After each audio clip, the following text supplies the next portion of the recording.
jaga Baduy bakal jadi Kabupaten Baduy. Tambah kabupaten kedua Kabupaten Cigelis. Kabupaten katilu bakalna Kabupaten Gunung Kencana.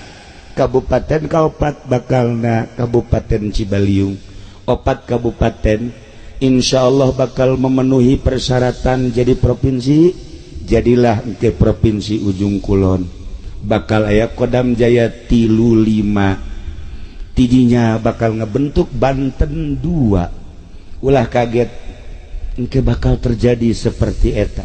Iraha eta di mana geus timbul riwayat Syekh Yusuf anu nyaritakeun baheula teh deuk ditumbangkeun Baduy teh. Ulah cek Syekh Yusuf. Kabeh kaget kunaon make jeung diulah. Keuna nyarahoeun orang Banten bahwa di urang teh aya orang purbakala.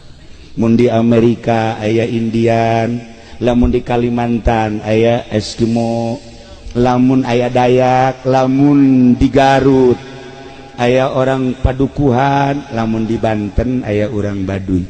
Baduy kebagi 3, aya Baduy Rohimah cek Syekh Yusuf, aya Baduy Rohyati, aya Baduy Rohmati.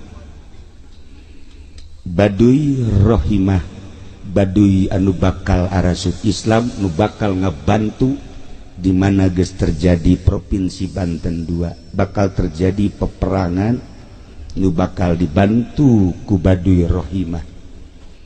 Baduy nu kadua adalah Baduy Rohayati, nu hirup antara mempertahankeun Islam jeung mempertahankeun aslina kabaduyan, yakni sok disebut tradisi. Nu katilu adalah Baduy Ruhmati, otomatis rohna mati.